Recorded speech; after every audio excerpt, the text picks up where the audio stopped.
Abattage physique, aisance technique, vision de jeu. Beaucoup d'entraîneurs construisent leurs équipes autour du milieu défensif. Mais savez-vous que 4 joueurs peuvent jouer au poste du numéro 6 sans pour autant avoir les mêmes fonctions ou rôles sur les terrains? Voici 4 types de milieux défensifs en fonction de certaines caractéristiques précises. Numéro 1, les récupérateurs classiques. Ce sont des numéros 6 à l'ancienne, beaucoup plus rares dans le football actuel. Leur priorité est donnée à la récupération du ballon, dotés d'une forte capacité à effectuer des tacles et des interceptions.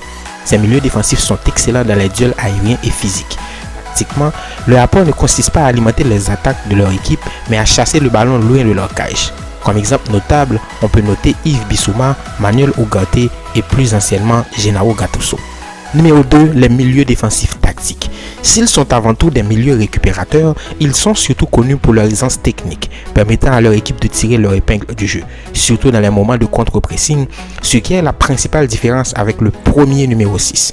Sergio Busquets est celui qui incarne le mieux ce type de milieu défensif, mais on peut citer aussi comme Rodri, Declan Rice, Léon Goretzka et plus anciennement Fabinho.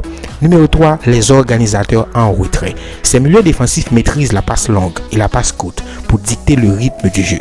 Leur positionnement intelligent offre des solutions de relance. Ils sont moins engagés physiquement mais très techniques. Ils sont essentiels dans la construction du jeu depuis des zones très en retrait sur le terrain grâce à leur vision millimétrée. Ce sont surtout des chefs d'orchestre. Comme exemple de joueurs, on peut penser à Hakan Çalhanoğlu, Marco Verratti, plus récemment Toni Kroos, plus anciennement Andrea Pirlo. Le numéro défensif box-to-box comme exemple numéro 4. On l'appelle encore le milieu défensif hybride. Ses caractéristiques principales sont surtout une grande endurance pour couvrir tout le terrain avec des capacités défensives solides et un apport offensif non négligeable. Il multiplie les tacles, des passes décisives, mais aussi des buts. Citons dans ce registre N'Golo Kanté, plus anciennement Yaya Touré, Arturo Vidal et Frank Lampard. Merci d'avoir suivi, à la prochaine pour une autre vidéo.